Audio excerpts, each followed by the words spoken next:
And we are live. Welcome to another edition of TigerBait Live, the postgame edition. LSU gets a wacky, if you want to say ugly, exasperating win over Auburn. You can certainly say that, 21-17. And, of course, this Kenneth P. Haines, attorney at law postgame show is going to be – I think we're going to have a lively one tonight. And we've already got our post-game analysis up from Brian Lazar. Preston is in-house with me.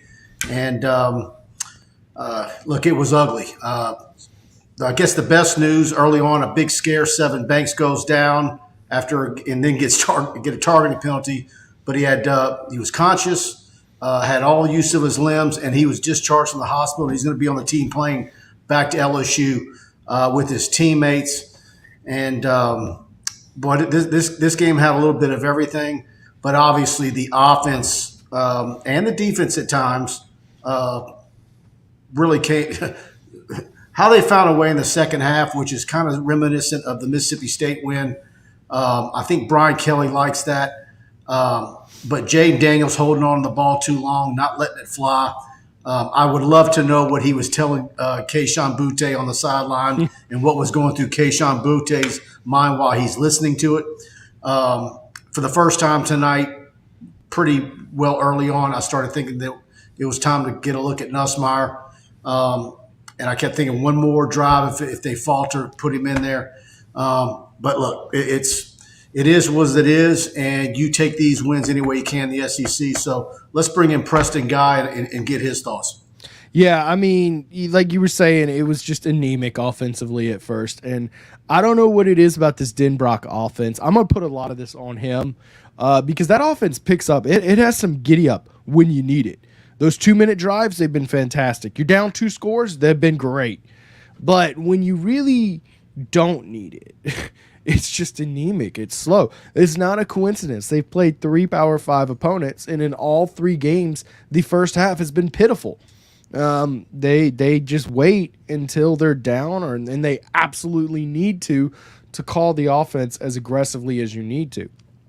And you could put that on Jaden Daniels. He had his worst game as a Tiger, 8 of 20. That's pitiful. 80 yards, 39 of which came on one dump-off pass to John Emery. Jaden Daniels was not good tonight. He missed on a bunch of guys. The receivers dropped a bunch of passes. It was ugly. But as we saw, a lot of times your solution isn't just go to the backup quarterback. Nussmeier comes in and goes 2 for 6. I think he had 5 yards on those. I mean, and he really sailed a receiver. Now, Boutte dropped one of his, but Well, and look, that's the other part of it. It certainly was, if you want to say maybe it was Jaden Daniels' worst game as a Tiger.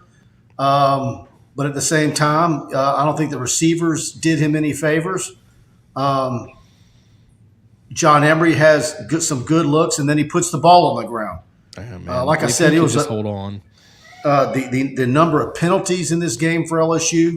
Again, Jack Best with a nice return, called back because of a special teams penalty. I think Brian Kelly had a look in the postgame interview like, I'm going to be nice here. I'm going to take the win. It is at Auburn. The team is 4-1. But he was right to end the conversation with there's a lot to be done to fix a lot of stuff that's not right. But no doubt. Again, when you're in this situation that he's inherited at LSU with a lot of new faces and even those new faces that you're excited about. I mean, Harold Perkins, what a game tonight, another one. Freak. It's still aggravating to watch. But you wonder if they're going to put it together and how long is it going to take to where you're not exasperated through most of a football game watching them. Andy Whitaker with a super chat. Big thank you, Andy. You guys know I'm always optimistic and positive. Not tonight. The penalties and offensive play calling were atrocious. Besh, Boutte, Jenkins, and Thomas had a combined 2 receptions for 6 yards. Yeah, that's pitiful. Yeah. Thank you again, Andy, for that super chat. Let me scroll up, guys. Please do us a favor. If you're enjoying the show, hit the like button, share to your social media, Twitter, etc. And again, if you tune into us every week, there's a lot of you guys that watch us week in and week out. but you haven't hit the subscription button or the notification bell, you wouldn't believe the analytics we can see on the back end. I can see the percentages of how many guys are actually subscribers that watch our show. I can tell if there's 2 or 3 people in Spain watching us. All right, let me scroll up and get through some of these comments that we missed out on as we started the show. Cajun says it was the whole new coaches, quarterbacks, and honestly culture's first time playing on the road, and at that in the SEC, give them a break. Look at Georgia, who is struggling with Missouri, who lost to Auburn. Hey, look, you can't bemean an SEC road win. You can't. You get the win. That's all that matters. Nobody's gonna go back and bash you. You're not gonna miss the SEC championship because you didn't beat Auburn by enough. Absolutely. Palermo Trapani, since the 2000 to 2019 run LSU won at Auburn 3 times, 8, 12, and 18. In 2020, LSU got beat 48-11. The last time we played there, a win on the road in the SEC is never to be dismissed. Exactly. Right. And I think that it's a mixed bag. Amber Douglas, so proud of my Tigers. And here's the other part of that. What's the likelihood, 11 a.m. Tennessee, ESPN, that the mistakes are not there and maybe they play a little bit more focused and a lot of stuff that's aggravating isn't so prominent. But they've got to fix the penalties. Sage Run with a rough night tonight. Tasha Tiger, we're a big fan of hers. Gives us a go Tigers. Of course, she runs the fantastic Real LSU Nation on Facebook. If you're not a member of that group, the Real LSU Nation LSU group on Facebook, you need to join that one if you're a big LSU fan. They do a fantastic job over there. Shout out to everybody in that group. Let's see. James Richter with a go Tigers. Matthew Torvik, great win. What is up with Butte? Seems so uninterested. I think he's aggravated. He wears it on his sleeve more than all the other guys. But I assure you, many of them are aggravated. Now, I do want to point out, post-game, he was celebrating with Jaden Daniels. It looked like he was pretty happy about the win. So there's some positivity, but on the field, like during the game, it looks pretty negative for sure. Kenny Haines, it's time for Butte to declare for the NFL. His attitude is cancerous, and we play better at wide receiver without it. Wow. Kenny Haines throwing some smoke. I tell you what, Kenny arrives in here. Let's go ahead and let's hear from Kenny. Board-certified family law specialist Kenneth P. Haines is a highly skilled and experienced trial and appeal attorney with over 33 years of experience solving real legal problems for real people, specializing in all aspects of family law, divorce, support, custody, and property. Your standards are high, so are ours. For representation in Northwest Louisiana, call attorney Kenny Haines at 318-222-2100. And there you have it. That's our good friend Kenny Haines, the unofficial lawyer of TigerBait.com, and he reserves the right to think most clearly for a paying client. Kenny Haines up in Northwest Louisiana. If you have any legal needs, you certainly want to give him a call, and we thank him for sponsoring the show each and every week. Zay Witt, Jaden Daniels is going to lose us some wide receiver commits with this horrible quarterback play. Yeah, I think those quarterbacks are looking at Walker Howard and some other possibilities down the road. Who was the quarterback when Odell Beckham and Jarvis Landry committed? Wasn't it like Jordan Jefferson and Jarrett Lee? Come on, y'all. LSU will always get their receivers. And that's always been the deal at LSU, hadn't it?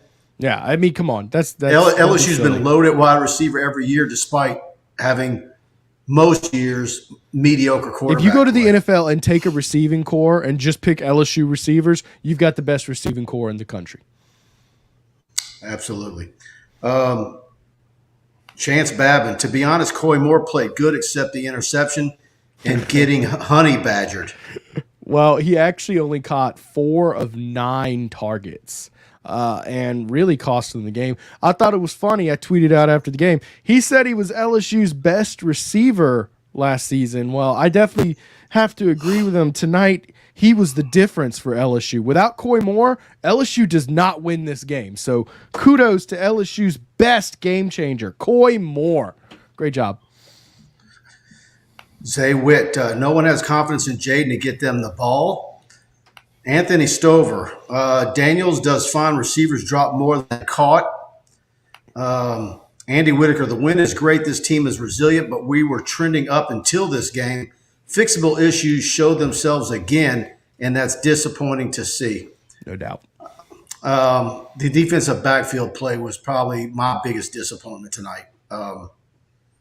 That was awful. Well, that's the one thing. Like, okay, all these offensive struggles, it was like, okay, that's par for the course, right? The defense, that was out of nowhere, man. They definitely got to get the safety back, no doubt. What's his name? Spot me there. Major right? Burns. Yeah, Major Burns. They got to get him back because clearly something was off there tonight. Jay Ward keeps Jay Ward on. I mean, nothing. He's Jay fantastic. Ward, Greg Brooks was a beast too. I mean, those dudes, those dudes come to play. I want to go back and watch it again. I want to see, really watch what Fouché did. But yeah, Carvis Durr agrees. We miss Major Burns. There you go, Carvis. Special teams penalties. Yeah, Mark Pug, Ben, we were talking about that earlier. And Jawan Harris, we need Major Burns bad. Major Burns has been fantastic for LSU. Yeah. And we were told early in the week, 3 to 6 weeks. I hope it's sooner than that. Certainly you don't want to rush him. But when Major Burns is healthy, he's a difference maker. No doubt. You know, I think we pretty much nailed it last week. I said 4 to 5 was the line. You said it was going to be double digits. I don't know where it settled in this morning. But any thoughts on what the line's going to be for Tennessee? Tennessee -4. If LSU had played well, it would be like Tennessee -2. But I think they'll give them -4. I don't like anything about this matchup coming in. I think LSU, got some guys hurt. Tennessee's got that receiver who may or may not be healthy. Give that game. They just had a bye week where they got to sit back and rest. Hendon Hooker is cooking. 11 a.m. cook-off. Look, I'm sure the weather will help out because it's looking colder and colder, but I don't like an 11 a.m. kickoff at all. Nothing about this matchup. It stinks. I don't like it. It feels like a trap. I just got a really bad feeling about this one. I don't think it's a trap. And as a guy of my age who saw LSU play a lot of 11 a.m. games in the 90s, and usually they were losses, or there was some bad teams. I say usually they were losses. I'd have to go back and look. But LSU's one-loss record at 11 a.m. this century is fantastic. I think the guys are going to want to redeem themselves after the way they played tonight, even with the win. And I don't think it's a trap. Yeah. I really don't. Andy Whitaker says Tennessee's -4.5. So right where I was thinking. There you go. And look, with Hendon Hooker on the field, okay, LSU got bailed out because Ashford was bad tonight. Let's make no mistake. Auburn played bad tonight. Like they were not a good football team. That's why LSU fans are so upset. If they had played a good ball game, great, but he was not very accurate. He only completed 50% of his balls and still threw for 300-something yards. I was looking at Buddy Sanji's text group, and he gets everybody to get their score. And I'm telling you, the average pick score amongst the entire group was probably something like 35 to 10. I mean, a lot of people had LSU just winning this one in a crazy blowout. Yeah, I had LSU 24-10 winning. I thought they covered handily, but I could have expected the offense being a little slow. It's the defense that just catches me off guard here, man, because they've been so tried and true this year. Kenny Haines got to shout out to my grandson today. He rushed for nearly 100 yards and a touchdown at Manny, future beast. Yeah, Kenny, I'd like to see some of that footage, but it looks like you're shooting it with a telescope. You need to get your camcorder, my man. Oh, that's funny. I hear he's got some good NIL deals lined up for the year. Yep, what is that, class of 2038? Yeah. Let's see. Chance Babb and Auburn completed 50% and doubled our percentage. Not percent complete. LSU was 10 of 26. Michael Roby, Mike looks like Sean Payton. Man, I get that so much. You guys, you have no idea. Yeah, I look like the guy who acted as Sean Payton in that movie. Yeah, there you go. No, as soon as he got hired, Gilbo said, "Man, anybody tell you look like Sean Payton?" And I'm telling you, I get it at least once a week from somebody. Let's see. He's got more wrinkles than me. Bayou Bingle, I totally disagree with you, Preston. I feel the opposite. And About Tennessee? That's okay. Yeah. Look, hey, Bayou Bingle, I want to be on your side. I really do. I got some bad juju, man. I have a really bad feeling about this one. Well, and Chick Drummer says that she's nervous about Tennessee and cannot start slow. I agree with her. And Chucky, I agree with him too. He says if LSU plays this way against Tennessee, the Tigers will get buried. So there you go. No doubt about that. There's no doubt about that. They have to clean it up dramatically. And y'all, look, Mike, do you think that a lot of people are going to point to just bench Jaden Daniels and go with Nussmeier as the fix? I don't think that really makes things better. What do you think? Say it again. A lot of people are going to point to, you know how the backup quarterback's your favorite player on the team, right? A lot of people are going to say bench Jaden Daniels, he can't throw, go with Nussmeier. No. I don't necessarily think that's your answer because you're going to have a lot of learning lumps with Nussmeier out there. You stick with Daniels, but you get Daniels ready, and he knows if Daniels falters or they fall behind too many scores, and he's just not letting it fly. I mean, he's still got a problem with intermediate passes. You know, how many times did they go deep?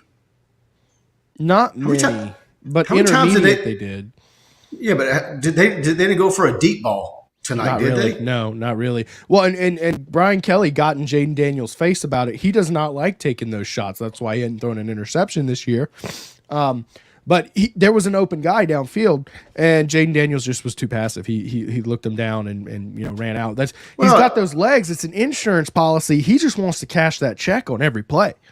Let me tell you something. BK got after both quarterbacks. He blistered him and gave each one of an ear feel after multiple drives. Well, Nussmeier missed worse on that sailing. I forget who the receiver was. He sailed so badly, but he missed them bad, and they needed that throw. Yeah, Daniels was not great tonight either, but I'll say this, receivers, if the receivers want to, complain and all that good stuff, they got to play better. They got to catch the ball. Rob Boudreaux, this was our first road game, absolutely, and that's why, at Auburn, that crowd was rocking tonight. No doubt. You didn't have to be at Jordan-Hare to see that crowd was into it. Did you see the halftime show? No. I'm sorry, right before the fourth quarter, they did the LED light where they went all dark. Oh, yeah, no, I saw that. Yeah. They were rocking, dude. I mean, that is a tough place to play. It's just that team, I think that team was substantially worse than LSU. Brian Harsin will not last long. I'll tell you this, when Auburn is a very good football team and Jordan-Hare at night, I think it's second only to LSU in the league. Voyager I know a lot of people think A&M has moved into that slot. I don't believe so. Well, they got the tar beat out of them by State. Jordan-Hare is a tough place to play. And for whatever reason, in the last 10 years, obviously they're not what they used to be. But in the last decade or so, Florida was always the one that you would argue between with LSU. Right, I was going to say, they're still neck and neck, but I think Jordan-Hare is tougher. The swamp has fallen off big time. And my Florida friends tell me that it's become bougie and a wine and cheese crowd, and it's the clientele. It's not the same anymore. So Voyager in the comments says maybe it's time to start blaming Mike Denbrock, and then a couple guys saying you can't put the drop balls on Denbrock. I'm going to tell you this. What you can put on Denbrock is, why is your offense magically scoring and going down the field up and down in must-get-it situations? Is it because you're playing a little too conservative? You're avoiding taking those shots you need to? You're not going vertical? You're doing too much dink and dunk stuff? Are you playing too conservative until you have no choice but to play aggressive? That's where I think kind of the criticism should come on Denbrock. I get aggravated with the number of first down runs. Wasn't first down run, second down run, Emory both times, and then the fumble? Yeah. Wasn't that a second down fumble? Yeah. Oh, yeah. I don't know what you do if you're Frank Wilson with Emory. He's a talented back. I mean, that run was a beast run, man. I know, but you cannot fumble, and he's had a history of fumbling at every level. By the way, when you were filming him in high school, he fumbled too. The first time I filmed him, he put it on the ground 4 times against John Eric. Right, 4 times. So this is not a flash in the pan, an outlier thing. This is like a consistent trend of his, is that he fumbles the ball. He needs to work on ball security. And quite frankly, that's why they started Josh Williams tonight, not John Emery. I think John Emery's the more talented runner, but he's just making mistakes. There's a risk-reward factor that you can't afford. Well, and I don't think the reward is big enough to justify the risk with him. It's not like he's running for 200-something yards. Exactly. That's what I'm getting at. And so if you're Frank Wilson and you're rotating running backs, I mean, that's got to be in the back of your mind, particularly in crucial situations like Emory's fumble was tonight. Right. I mean, why would you take a risk like that? But here's why you take a risk by it, because you got 3 running backs. That's why. You're forced to rely on him. You have no choice but to get him out there until Armani Goodwin is healthy again. Daniel Hayward, do you think LSU makes the top 25? I don't. I think had they looked better tonight, had they played better. Yeah, I agree. If they had won by 10. But I tell you what, here's the thing. The casual voter, AP, USA coaches, depending on which poll, how many of them actually watched the game? How many of them are just seeing? I'm going to tell you this. LSU had a great invisibility cloak tonight. An amazing hider of this deficit, because Georgia struggled mightily. How many eyes do you think that kind of got alerted by the LSU being down 17-0? Right. Just so if went you over see and watched Mizzou. If you're seeing LSU at 4-1, they go to Auburn and win. You're only seeing touchdown and interception and turnover highlights, and you don't really know how bad things looked and how ugly things were. You're 4-1. BK gets his first road win in the SEC. I don't know. Maybe they're there. I have to see how the rest of the games. And I'm going to tell you what else hurts LSU today is Florida State dropped to Wake Forest. Had Florida State taken that win, and that's LSU's only loss, and they're, up to 18-19 in the AP poll, then that, the loss to them becomes more justifiable. But they did drop to Wake Forest today by 10 points. Absolutely. Which isn't a bad loss. I'm just saying, had they gotten the win, LSU would have gotten those brownie points. Okay. Let's scroll down.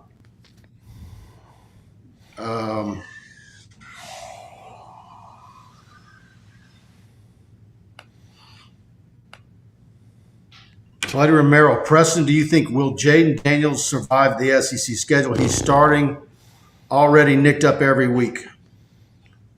Man, I don't like commenting about a kid's health, but it doesn't look great.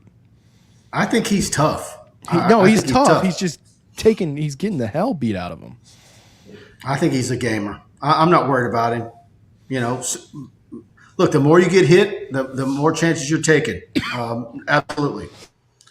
If you're an insurance agent and you're putting, yeah, he's got a high deductible, no doubt. Yeah. He's paying those Louisiana car insurance premiums. If you're doing a risk assessment on this as an adjuster, yeah. Yeah, Gordon McKernan is already running ads at him right now. No, look, let me put it like this. If Jaden Daniels were to go down with an injury of some sort this season, would it shock you, or would you say, yeah, he was getting the hell beat out of him? That doesn't surprise me. I think we'd all be like, yeah, the second one. We wouldn't be like, whoa. Well, look, man, we know how tough Joe Burrow is. Yeah, 85 sacks in 2 years. I'd go into Monday press conference, and he'd sit down in a chair and get mic'd up, and, of course, he'd have shorts on, and you wouldn't believe the bruising that you would see on him on a Monday morning. Yeah, I mean, the bruises were insane. Looked like somebody's grandma that had fallen. I mean, it was And of course, I think he's easy to bruise. But, Yeah. I mean, I'm not going to question him just because his first year with a bad offensive line, he blew his knee out in Cincinnati. He got hurt. Which, by the way, no one was shocked about. It was like one of the most predictable things you could predict. Yeah, I mean, at Ohio State, what was it, his wrist? And then he came Broke back. his hand. He broke his hand. And, of course, we know how that rolled out, and that's how he got in the portal and ended up at LSU. I see someone said, here we go, Don Wheat. LSU won and them lost, great weekend. As bad as you – if you're an LSU fan, if you don't like the way LSU looked today, how would you like to be an A&M fan right now? Oh, man. I mean, that's 2 years in a row Mike Leach has got him. And by the way, LSU just beat Mississippi State. So, feels good. Feels good. Man, I was going to say, I didn't realize Texas A&M was overrated until I went on a radio show this week. And there I saw they were ranked number 17. I was like, wait, what? How can you rank them 17 after losing to App State and all their struggles? Hopefully they're unranked. Chance Babb and 9 penalties are hard to overcome. Texas Tiger with a big super chat. Thank you, Texas Tiger. I don't see a comment, but if you have one, put it up and I'll surely get to it. But big thank you for the super chat. Did you see Mike Duyon's too?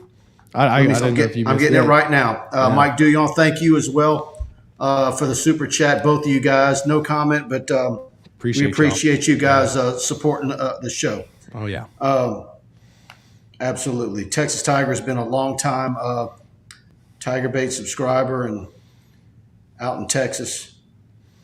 And he's one of our best message board posters on TigerBait. If you're not a TigerBait subscriber, go try us out for $1. We've got a lot for you.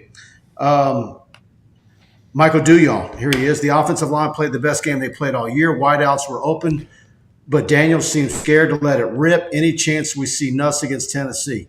I think it's like we were just saying earlier. I think both of them could play, and BK's not afraid to pull the trigger. I don't believe that, and we knew that coming into the season. So, 2 thoughts on this. Number one, offensive line had its moments, gave up a couple sacks, but they played serviceable.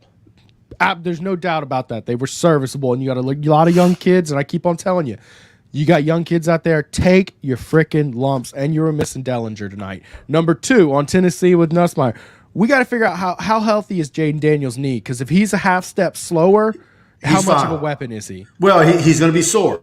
Right, that's what I'm saying. If he's slower and he can't run the way that offense runs through Jaden Daniels' legs, if he can't run the way he needs to run, I hate to tell you, he's not a very good quarterback if he has to be a pocket passer. Chance Babb Jimbo is like a 92-year-old grandma who insists on driving. Someone needs to take the keys to that offense. Been saying that for years. His offense is the closest thing to a Les Miles offense that's still operating in the SEC. That's funny. Fire 3449. Denbrock needs to talk to Slinger. We saw Steve Ensminger Thursday night at the Cincinnati game. Just let Steve Ensminger come and get Denbrock's offensive playbook and call plays out of that. Yeah, I think you might be right, Ryan. Dellinger was that missing link tonight. Yeah. Absolutely. I talked about chemistry with the offensive line and communication, getting you all your assignments. There was a run that was blown up because your right tackle and tight end completely whiffed on a blitzing backer. That's the kind of crap I'm talking about. Get 5 guys out there and stick with them. Andy Whitaker, Burrow took a lot worse hits than Jaden has this year, though Burrow was a lot thicker. Absolutely. I mean, Burrow, what was he probably playing at LSU? 215? Yeah, at least, yeah. He was the prototypical size. I think he maxes out at 223 maybe. I think maybe that's in the range where he was at before he had his gallbladder taken out this summer. Mike, how about Texas 8-4 today? That's Texas A&M. Texas A&M. Yeah, I love it. I always say it, there's no more delusional fan base in the SEC than A&M fans. They're the greatest team, and like I said in my tweet earlier, this just didn't make sense to me because we've been hearing from January to August how they're the heir apparent in the West, and course, they're that way every offseason, aren't they? You know, they're multiple years of top 10 recruiting classes, #1 last year. What do you think Alabama's going to do to them next weekend? I don't think that one's going to be pretty. I don't think it'll be legal in a few counties in that state. Voyager, is Sage Ryan living up to the 5-star hype? No, he is not. No, there's just and no I way like you can Sage a argue lot. And again, Sage Ryan didn't rate himself. Okay, I had Sage as a high 4. I don't know where he was at across every network, but look, he was one of the players to get, and hopefully he has better days going soon because he worked his tail off. I can tell you that. Yeah, I'm not saying he's a bad kid, but he's certainly not. I mean, is he Jamal Adams out there? That's what you expect from a 5-star. You know, part of the reason last year why you didn't see him so much, I was told, because he'd fighting injuries because he was constantly overtraining. He's one of these kids that would do all the work at LSU, and then he would have a personal trainer on the side and do additional work, and he was never ever given his body time to recuperate. And a lot of those guys that are driven like that have a hard time realizing how important rest is. Yeah, it was just a bruised knees. Yeah, Rob, on right. Jay Daniels. I'm sure slow? They're icing. Yeah, is he? They're going to be icing him up and doing infrared. Yeah, trust me, a bruised knee can slow you down. It absolutely can. But with the medical stuff that they've got at LSU, they'll get him fixed up. Blake Ruffino of AYS Sports. Mike's hair is the Greg Brooks of interceptions. Got a haircut today.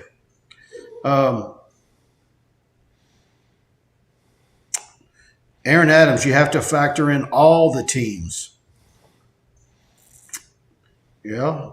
What was that in reference to? Did I miss something, Preston? I'm lost.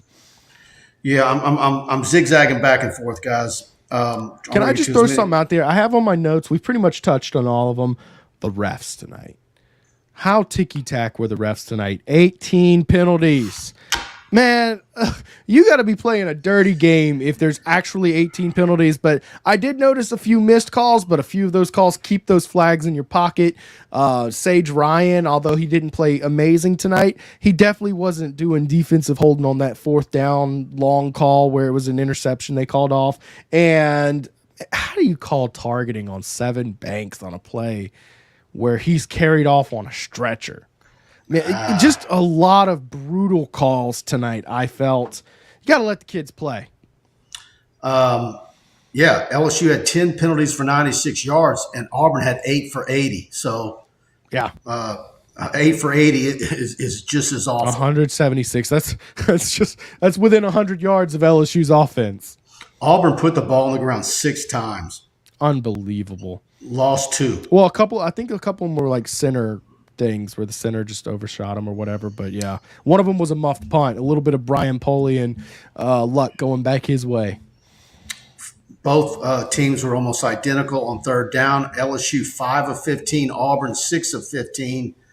Of course, total yards of offense, Auburn with 438, LSU with 270. But the passing yards, that's where the numbers were at for Auburn. 337 yards of passing. LSU only has 85. And when you look at LSU's receiving chart, I mean, it's Mason Taylor. Of course, I don't know how many targets he had, but he was LSU's leading receiver with only 3 receptions. Neighbors with 2. And heck, you got 2. Your third and fourth guys. Leading yardage guy was John Emery with 39 on 1 catch. Right. He had the most yards for you. By the way, Taylor got 7 targets tonight, and I know he dropped. I'll call it 2.5. One was going to be a tough grab, but 2 of them were easy grabs. Butte had an easy grab from Nussmeier, just dropped. Neighbors had a drop.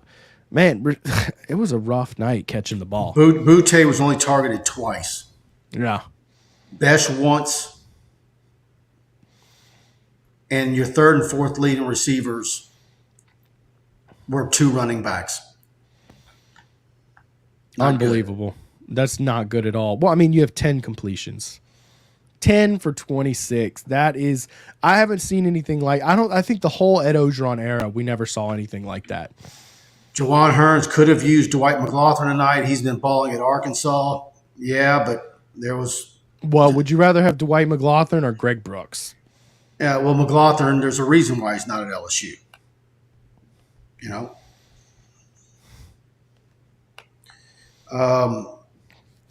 Boy. Ryan Thibodeau, Harold Perkins compliments Ojulari 18 so well. Harold Perkins is something else, man. He is going to be a freak. Now, he's not even on the field as much as you would like to because he's still learning the playbook. Once he gets that playbook down, he's going to be a monster, y'all. James Wade, Harold Perkins equals Devil White 40-40 club. I tell you what, you don't ever say somebody's on the equal of Devin White, but if you can see that trajectory from a mile away. You're really not being hyperbolic when you say something like that, because I think the sky's the limit for Perkins. Brian Turner, how does LSU's offense, which is bad, keep up with Tennessee, which probably has the nation's most complete offense? You don't fall behind, and you hope Matt House has a good game plan. And your fans, get your bourbon and your coffee and all the Irish coffees. Get rolling. Get to Tiger Stadium. We got to bring that heat for some home field advantage because LSU needs it against a good Tennessee team. Andy Whitaker, that's play calling. Look at Auburn. Our D-line is better than the offensive line, and they have a similar quarterback. They had much better pass production. That's play calling. Well, Andy, I'm going to disagree because that's LSU's DBs blowing coverage. I mean, they just straight up just blew coverage a bunch. I mean, his first 6 completions, right? 194 yards. That's not him being a good quarterback. That's not Brian Harsin dialing. It's blown coverages. Like, that's LSU's defense making mistakes, and it's sad because they made some big plays, but uncharacteristically, they blew some coverages. It had a Kevin Steele feel to it. I'm looking at an extended forecast to see what the weather might look like. I think it's going to be kind of similar to what we're having right now, where you've got a high of mid-80s to late 80s and a low of 65. So what does that put 11 a.m.? About 75 degrees probably. And then by game's end, if you're on the east side, you're getting roasted. Yeah. Wear some sunscreen. Absolutely, guys. Let me scroll down and get some more of these comments. Here we go. Robert McCoy. Congrats to Coy Moore. Ha, ha, ha, ha. Man, is it Dr. Karam at LSU? Yeah, that's him. Yeah, Tommy Karen. Is there nobody like that at Auburn? Well, one of the things that stands out to me, this is, the NIL era where players are now doing more interviews on their own, and he was just kind of in a relaxed podcast, and he just let it rip. But I think you could definitely tell for certain that he had been holding on to that one for a while because he doubled down on that take. Yeah, I'm going to let him go. He's obviously having a rough time tonight, but I think he's learned a valuable lesson. Well, like I said, Robert McCain, he said he was LSU's best receiver. He was the difference maker for LSU tonight. LSU couldn't have won without him.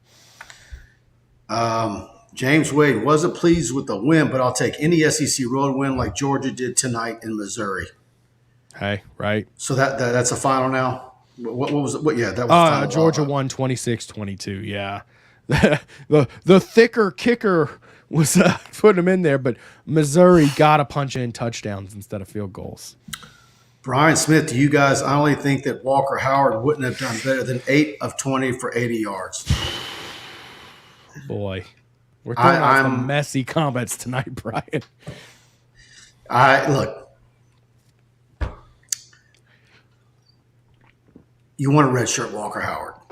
That's what's best for the future of this program. Yeah.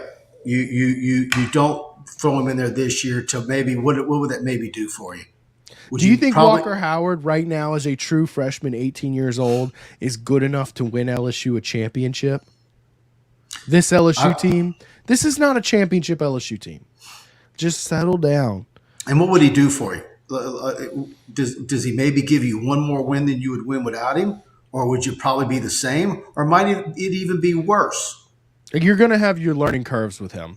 And, one thing I'm a true believer of, when you throw a young quarterback into the fire before he's ready, you can shatter his confidence. So much of playing that position is above the shoulders, y'all. And if you get wackadoodle confidence, think of Jarrett Lee. I oftentimes wonder to myself, what would Jarrett Lee's career at LSU have looked like if he not gone out there and thrown 16 billion interceptions for touchdowns as a redshirt freshman before he was ready? Who knows? Who knows? He might have ended up being a good quarterback, but I think he was a head case for the rest of his career. Yeah, this season is going to be what it is, and then let's see what they finish in recruiting, what they do in the transfer portal. Then you're going to have a quarterback battle in the spring. We're going to see what Jaden Daniels ends up doing. It's going to be there's a lot of storylines left to play out at that spot. Looks like most people in the comments agree with us. Just save Walker. Just it's not worth it, y'all. It's for the best of your program to keep Walker Howard healthy. I would love to see Walker Howard start spring football next year at about 208. Yeah.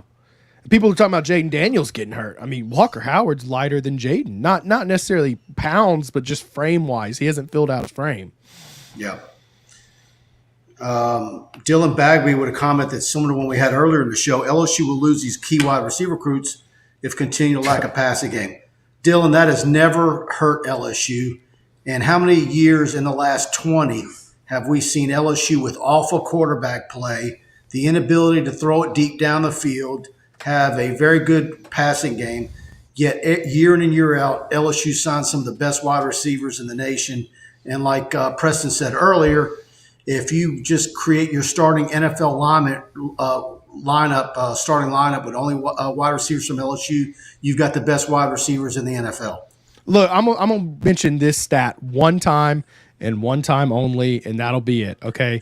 In 2010, Jordan Jefferson had 1,400 yards, 7 touchdowns. I believe it was 10 interceptions, although I don't have that right in front of me. Jarrett Lee wasn't much better with 573 yards and 2 touchdowns and at least a couple interceptions. LSU passing was awful in 2010, the worst I've ever seen, okay? And you still brought in Odell Beckham and Jarvis Landry for the next season. Y'all, this state grows those guys on trees. They're coming to LSU, I promise you. Saw some great footage of Kai Preen from last night. Shelton Sampson. Are those guys decommitting because, 8 of 20 tonight? Yeah. No, because they're seeing what's happening in quarterback recruiting. They see Walker Howard. They see Ricky Collins. They see the Sayan kid that was on campus last weekend. Yeah. You had 2 5-star quarterbacks on campus for New Mexico. You got I think they both said they're coming back. You got Colin Hurley out there from Trinity Christian out in Jacksonville, who I think LSU's leading for 25. Yeah, that's the next year. Yeah. I think he might be the best quarterback in the nation that year. So I'm looking at LSU for 24 and 25 could have back-to-back 5-star quarterbacks. But it's a long way out. But I like where Joe Sloan and Kelly and those guys are at with those quarterbacks. That's what these recruits are looking at. I mean, could you imagine what went into getting a 5-star quarterback from California to come to your stadium to see you play New Mexico? Like, what did that conversation start out like? Like, look, hear me out, saying, I'm just saying, New Mexico's going to be it, man. Sutton Farmer, Wingo doesn't get enough credit for what he does for this team. He's played well. No doubt. I'm anxious to go rewatch and see what he does. By the way, did you see it, or did somebody maybe say it on the radio? What did Jaquelin Roy do to get a personal foul? They called 99 for a personal foul. If somebody in the chat knows, please post it. Maybe somebody. I didn't have any notes, but I do know he was your leading tackler today with 6, which is impressive. It's always a good sign when one of your defensive linemen leads you in tackles. BK went over and was getting after Jaquelin Roy after that penalty. But I'd like to know what he did. Robert McCoy, look, Tennessee has beaten Ball State, Pitt, Akron, a 5-point win over Florida. Even Tennessee's big win over Pitt is very suspect, as Pitt was beaten by Georgia Tech today. I like LSU's chances. I'm with you, Robert. I'm not. I think the line at 4.5 is right, particularly if you're sitting in Vegas. But I think it's going to be a hell of a game. I really do. Not touching it. I got bad vibes, man. I don't like this matchup. Texas Tiger, it's in Jacksonville, Florida. It's actually where Tim Tebow started his high school career before he what was it, Nice? Where did he end up at?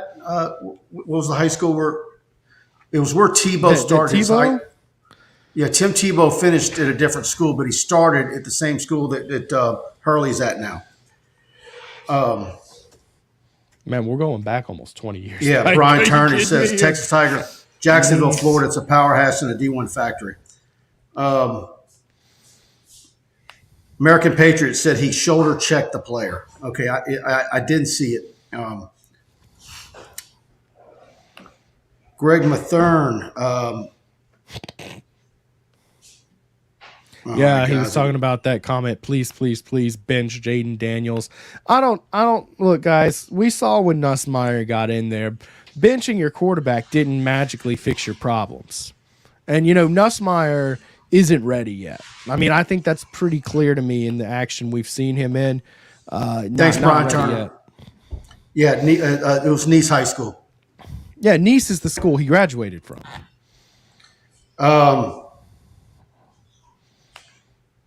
Detrovich, Brian Kelly, surprisingly doing a good job with the players we have, and I think that's something I've said for several weeks now. I think at the end of the season, if you're talking about what he's done with this group of guys, and you follow football and you know what he's working with, and you go position by position and understand, you've got walk-ons playing, you've got multiple different. I mean, every week there's been a new offensive line. You've got 3 running backs, and one of them's a former walk-on. You have a former walk-on starting for you at running back. You've got 2 starting tackles that are true freshmen. A true starting freshman linebacker with a true Perkins. Starting freshman tight end. Yeah. Yeah, I mean, a whole new staff, a whole new way of doing things. Some holdovers from the previous staff, some holdover players that maybe you've got to fight through that whole junior senior thing where guys, don't like how things are being done now compared to what they got away with before. There's a little bit of that. There's a whole lot of things that happen when a new regime comes in. I mean, the fact is Brian Kelly inherited a team that was about to go 3-9. Period. And so at the end of the year, if you can say, much like you did with Jay Johnson's LSU baseball team in that regional, when he had no left-handed pitching, that you're able to say, you know what, man, he did. I mean, he had some 5-hour games where he was substituting pitchers every inning, but he got it done, and he got LSU as far as he could with what he had to work with.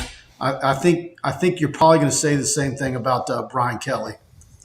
And what does that mean? Does that mean 7-5? Does that mean 8-4? I don't know. Obviously, the schedule only gets tougher from here on out. So. Yeah, I looked at the schedule, and I still feel confident with 8-4. I was 8-4 to begin the season. I'm still feeling comfortable with that one. You beat Tennessee, and you're in good shape to get to that 8-4. If you lose to that one, then it starts to get a little dicey. No, I think you can lose to Tennessee and still be in decent shape. But then you got to run the table. I mean, you got to win at you got to win you got to win at Florida. You got to win in College Station. You get 3 losses. Well, you get 2 losses, right? So you got to win at Florida. You got to beat. I mean, and then you can lose to Ole Miss, and you can lose to Bama, and then you got to beat Arkansas, UAB, A&M. That doesn't sound unreasonable to me. To split Arkansas and Ole Miss, that's what you have to do if you don't beat Tennessee. You have to win 2 of those games on the road, right? Whether it's at Fayetteville, well, at Arkansas, at Gainesville, at Florida, right? And you have to win 2 of those, right? 2 of those 3, so that means you have to get 1 signature SEC win. And I have faith that they can do that. I do. Absolutely. All right, guys. We had a great show tonight. Hit the like button, share. I'm about to have Brian Kelly up for you. I'm about to have Brian Harsin up for you. Preston's game story is already up on TigerBait.com. Instant analysis from Brian Lazar was another good one. Go to TigerBait.com, subscribe, try us out for $1. We got loads of recruiting coming your way. We were at a high school game last night, De La Salle, East Ascension. We got footage coming from that. And, of course, we're going to have Brian Lazar's report card, player grades, first thing Monday morning. I'll be at Brian Kelly. Preston will have his show Tuesday night. Buddy and I Wednesday night. We're rolling out for you at TigerBait.com. We want to have you as a part of our community on our Tiger Den premium message board. So go to TigerBait.com, try us out for $1. And as always, choose the annual package. You're saving 3 months you're getting 3 months for free basically versus going monthly. So thanks to all you guys tuning in tonight. Now I'm about to roll out some more content coming your way. Brian Kelly is going to be uploaded to our YouTube channel within minutes. And so will Brian Harsin. I know you guys want to catch and hear what they say. So hit the subscription button and the notification bell on our YouTube channel, and you'll get an alert to your phone as soon as those things go live. All right, guys. Thanks, Preston. Appreciate y'all. See y'all appreciate all you guys. Appreciate all you guys participating, and thanks to all you guys that send in super chats. Got a good guest coming. See y'all Tuesday night. All right. Good night.